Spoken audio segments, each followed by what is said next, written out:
दोस्तों, पटना स्टेशन पर एक लड़का चाय बेचने के लिए खड़ा था कि ताकि पटना से दिल्ली जाने वाली ट्रेन कब आएगी और जब भी आएगी मैं उसमें घुसकर अपना चाय और पकौड़ा बेचने लगूंगा। दोस्तों, जब ट्रेन आई और उसमें जो लड़का था चढ़ गया और उसमें चिल्लाने लगा, पकौड़ा लीजिए, पकौड़ा लीजिए, चाय लीजिए, चाय लीजिए। दोस्तों, उसी में एक लड़की थी जो अपने इंटरव्यू देने के लिए दिल्ली जा रही थी और वो बोली कि भैया मुझे पकौड़ा चाहिए। और जैसे ही वो पकौड़ा देने जब लड़का आया तो वह पहचान गई कि ये लड़का तो वही है जो मुझे तलाक देकर अपने घर से लात मारकर मुझे घर से निकाल दिया था। दोस्तों, लड़का जो था नहीं पहचान पाया और लड़की जो थी उसको पहचान गई थी और उसके पहचानने के बाद लड़की जो थी दोस्तों मास्क लगाई थी और उसके पीछे पीछे जाने लगी। जाने के बाद दोस्तों उससे बातें करने लगी और बातें करते करते लड़का जो था बहुत ही कंफ्यूज हो गया और लास्ट में पूछ दिया कि आप कौन हैं और आप मुझसे इतना क्यों बातें कर रही हैं। दोस्तों, लड़की जो थी अपना मास्क हटाई तो लड़का पहचान गया और इसके बाद लड़की जो थी उस लड़के के साथ ट्रेन में ही क्या कर दी आप सुनकर हैरान हो जाएंगे। दोस्तों, ये कहानी शुरू होती है पटना से। पटना में एक लड़का रहता था जिसका नाम था सूरज और उसके जो पिताजी थे वो चाय की दुकान किए थे और अपने चाय के दुकान पर चाय के साथ साथ पकौड़ा भी बेचते थे। दोस्तों, सूरज जो था अपने परिवार का एकलौता बेटा था और पढ़ने में भी काफ़ी अच्छा था। दोस्तों, जब सूरज पढ़कर आता था अपने घर पर तो वह अपने दुकान पर चला जाता था इसलिए कि ताकि मैं अपने पिताजी का हाथ बढ़ाऊंगा और उनकी मदद करूंगा। वहां पर जाकर अपने पिताजी का हाथ बढ़ाता था और वो भी उनके साथ साथ उनकी मदद करता था और वो भी पकौड़ा बेचता था और कभी कभी स्टेशन पर जो ट्रेन आती थी उसमें भी चाय बेचने के लिए चला जाता था। दोस्तों, सूरज जो था उसकी शादी करने की उम्र हो गई थी और उसके पिताजी जो थे इसके शादी करने के लिए एक दिन बोल ही दिए कि बेटा तुम शादी करने लायक हो गए हो, अब तुम शादी कर लो। दोस्तों, सूरज जो था अपने पिता की बात नहीं टाला और बोला कि पिताजी जैसी आपकी इच्छा आप वैसे कीजिए, मैं कौन होता हूँ आपको रोकने वाला, मैं तो आपका बेटा ही हूँ, आप जैसे बोलेंगे वैसे मैं करने के लिए तैयार हूँ। वहाँ से सूरज जो था दोस्तों कुछ दिन सोचा और पिताजी से बोला कि पिताजी आपकी जैसी इच्छा, आप चाहते हैं कि मेरी शादी हो जानी चाहिए तो आप मेरी शादी कर दीजिए, मैं नहीं रोकूंगा, आपकी जैसी इच्छा वैसे कीजिए, मैं तो आप ही का बेटा हूँ और आप ही की बातों को आज तक मानता आया हूँ और आज भी आपकी बातों को मैं नहीं टालूंगा, आपकी जैसी इच्छा वैसे कीजिए। फिर दोस्तों, सूरज के घर से 2 किलोमीटर एक लड़की रहती थी जिसका नाम था सुमन, उसी से शादी करवा देते हैं।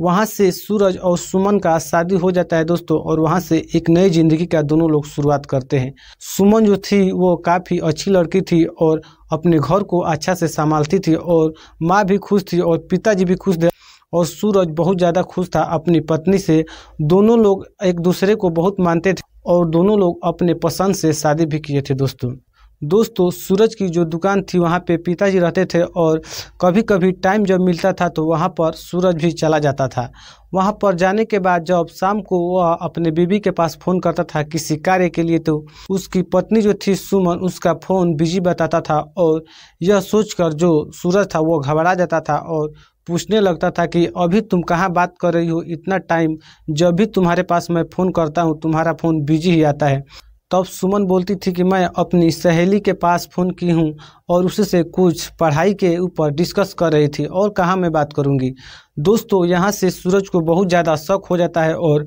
अपनी बीवी से विवाद करने लगता है। और दोस्तों, लेकिन उसकी बीवी जो थी सुमन वह काफ़ी अच्छी लड़की थी और अपने परिवार को भी अच्छा से संभालती थी, लेकिन सूरज जो था उस पर शक करता था। धीरे धीरे दोनों में विवाद बढ़ता गया और एक दिन सूरज जो था उसकी मोबाइल छीन लिया और उसको पढ़ने में काफ़ी दिक्कत होने लगी। दोस्तों, सूरज को अच्छा नहीं लग रहा था कि मेरी बीवी कहीं बात कर रही है और लेकिन दोस्तों जो उसकी पत्नी थी सुमन वो कहीं बात नहीं कर रही थी, वो तो एक अच्छी पत्नी थी, वो पढ़ाई में काफ़ी इंटरेस्ट रखती थी, वो चाहती थी कि मैं कुछ पढ़ लिख कर बनूँ और अपने घर की हालात को मैं सही करूँ। वह अपने सहेली के यहाँ ही बात करती थी और किसी पढ़ाई के ऊपर ही बात करती थी, लेकिन सूरज जो था काफ़ी शक करता था और एक दिन उससे मोबाइल भी छीन लिया और उससे काफ़ी विवाद भी किया। दोस्तों, फिर सुमन जो थी काफ़ी घबरा कर और परेशान होकर एक दिन अपने पिताजी के यहाँ फ़ोन कर दी और सूरज जो था उसकी शिकायत करने लगी कि पिताजी, सूरज जो है मुझको बहुत ही टॉर्चर करता है और मुझे पढ़ने भी नहीं देता है और मैं काफ़ी परेशान हो गई हूँ। तब सुमन के जो पिताजी थे वह एक दिन सूरज के यहाँ फ़ोन किया और सूरज को समझाने लगे और थोड़ा डांटने लगे कि तुम ऐसा क्यों कर रहे हो, तुम्हें तो गर्व महसूस होना चाहिए कि तुम्हारी पत्नी पढ़ रही है और कुछ करना चाहती है। फिर ये बात सूरज को बहुत बुरा लगा और एक दिन अपने दुकान पर से पी कर आया और उसी दिन अपनी बीवी सुमन को बहुत मारा और बहुत पीटा और उसको घर से निकाल दिया। घर से निकालने के बाद लड़की जो सुमन थी किसी के मोबाइल से फ़ोन की और अपने पिताजी से सारी बातें बताई और उसके पिताजी थे बोले कि तुम घर पर आ जाओ बेटा, मैं संभाल लूँगा। वहाँ से दोस्तों सूरज की पत्नी जो थी सुमन अपने घर पर चली गई और वहाँ से पढ़ाई अपनी स्टार्ट कर दी दोस्तों। बहुत ज़्यादा पढ़ने के बाद और बहुत मेहनत के बाद सुमन जो थी दोस्तों 5 बार फेल होने के बावजूद वह 6वीं बार अपने SDM बनने की जो पेपर दी थी उसमें पास हो गई दोस्तों। ये बात जब अपने घर वालों को बताई तो उसके घर वाले काफ़ी खुश हुए और उसको बहुत ही ज़्यादा आशीर्वाद दिया और वहाँ से एक नई ज़िंदगी का शुरुआत कर दी दोस्तों। 5 बार फेल होने के बावजूद भी दोस्तों सुमन जो थी हार नहीं मानी और मेहनत और भी ज़्यादा की और वह मेहनत करते करते वह एक पेपर निकला और उसमें वह पास हो गई दोस्तों।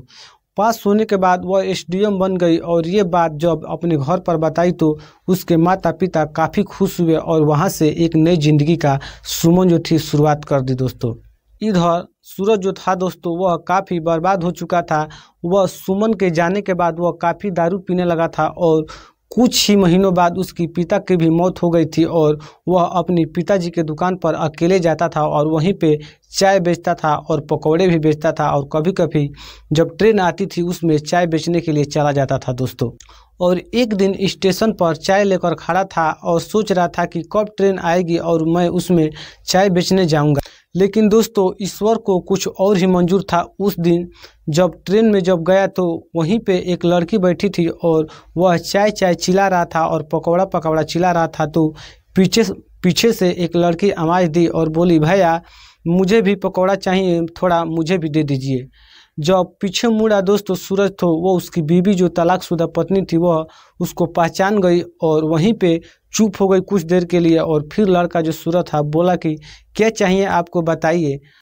जिसे सूरज जो था तलाक दे दिया था वो काफ़ी घबरा गई और वह अपने चेहरे पर मास्क लगाई थी और जो सूरज था दोस्तों वह उसको नहीं पहचान पाया। वहाँ से एक पकौड़ा मांगे और खाने लगे और सूरज जो था आगे बढ़ गया दोस्तों। बढ़ने के बाद सूरज की पत्नी जो थी वह सुमन उसके पीछे पीछे जाने लगी और देखने लगी कि सूरज कहाँ पर आता है और यहाँ पर आखिर इसकी ऐसी हालत कैसे हो गई। पहले तो काफ़ी डिम डाम में रहता था और दिन में 2 बार कपड़े बदलता था और काफ़ी अच्छा से रहता था, आज इसकी हालत ऐसे कैसे हो गई है। ये बात सोचकर काफ़ी परेशान हो गई थी सुमन और उसके पीछे पीछे जाने लगी दोस्तों। ये देखकर जो सूरज था काफ़ी हैरान हो गया कि ये लड़की मेरे पीछे पीछे क्यों आ रही है। तो अब जो सूरज था वहीं पे रुक गया और वो भी सोच रहा था कि मैं इससे बोलूं और सुमन जो थी दोस्तों वो भी सोच रही थी कि मैं इससे कुछ बातें करूं। कुछ देर तक दोनों लोग एक दूसरे को देखते रहे और उसके बाद सुमन जो थी उससे बोलने लगी और बातें करने लगी और पूछने लगी और उसी में एक बात बोल दी कि तुम्हारे पिताजी यहीं पे चाय न बेचते हैं। ये बात सुनकर सूरज जो था काफ़ी हैरान हो गया और सोचने लगा कि ये लड़की कैसे जानती है कि मेरे पिताजी यहीं पे चाय बेचते हैं। जो सुमन थी दोस्तों उसके पिताजी का हाल पूछने लगी कि तुम्हारे पिताजी कहाँ पर हैं और अब वो क्या करते हैं। दोस्तों ये सुनकर जो सूरज था काफ़ी हैरान हो गया और पूछने लगा सुमन से कि तुम कौन हो और ये सारी बातें तुम कैसे जानती हो और मेरे पिताजी के बारे में तुम क्यों पूछ रही हो, तुम कौन हो। दोस्तों सुमन जो थी फिर अपना मास्क हटाई और मास्क हटाते ही सूरज जो था सुमन को देखकर काफ़ी हैरान हो गया और काफ़ी घबरा गया दोस्तों। वहीं पे जो उसके हाथ में केतली थी चाय वाली वो गिर गई और वो शॉक्ड हो गया कि आखिर मेरी पत्नी यहाँ पे क्या कर रही है। फिर दोस्तों सुमन जो थी सूरज से बातें करने लगी और उसके घर वालों के हाल चाल पूछने लगी और फिर पूछी कि तुम्हारे पिताजी का हाल क्या है। तब सूरज थोड़ा भावुक हो गया और बोला कि पिताजी की तो 6 महीने पहले ही डेथ हो गई है। दोस्तों ये बात सुनकर सुमन थोड़ा भावुक हो गई, इसलिए कि जो पिताजी थे सूरज के वो सुमन को काफ़ी ज़्यादा मानते थे और बहुत ही प्यार देते थे और उसको हमेशा कुछ न कुछ दुकान पर से लेकर आते थे और उसे खिलाते थे और बोलते थे कि बेटा तुम अपना पढ़ाई करो, जितना होगा हमसे मैं तुम्हारे लिए तैयार हूँ, तुम सिर्फ अपने पढ़ाई पर ध्यान दो। दोस्तों ये सोच सोच कर सुमन जो थी काफ़ी भावुक हो गई और फिर उसके पीछे पीछे उसके दुकान तक भी चली गई। उसके दुकान पर जाने के बाद वहाँ पे उसकी माँ थी और वह देखकर अपनी बहू को और भी ज़्यादा हैरान हो गई। दोस्तों वहाँ पर जो थी उसकी माँ सूरज की हाल चाल पूछने लगी और तब बोली कि बेटा इतना दिन से तुम्हारे जाने के बाद सूरज जो था काफ़ी बदल गया है और काफ़ी बर्बाद हो चुका है, अब तुम इसके साथ ही रहो, अब इसको छोड़कर मत जाना। दोस्तों सूरज की माँ को यह नहीं पता था कि सुमन जो है एक एसडीएम ऑफिसर बन गई है और यह ट्रेन में दिल्ली जा रही थी अपने ट्रेनिंग के लिए, और वहीं पे जो सूरज था उससे मिल गई और कुछ बातें करते करते यहाँ पर दुकान पर आ गई। फिर दोस्तों उसकी माँ जो थी सूरज की वो काफ़ी भावुक हो गई और रिक्वेस्ट करने लगी कि बेटा अब तुम मुझे छोड़कर मत जाओ और मेरे बेटे को भी मत छोड़कर जाओ, काफ़ी बर्बाद हो गया है सूरज, अब इसको तुम ज़्यादा बर्बाद मत करो, मैं तुम्हारे पैर पड़ती हूँ, अब इसके साथ ही रहो और मैं भी चाहती हूँ कि तुम मेरे साथ रहो, मैं कुछ ही दिन की तो मेहमान हूँ, मेरे साथ रहो और अपना घर बसाओ और सूरज की ज़िंदगी भी बचा लो।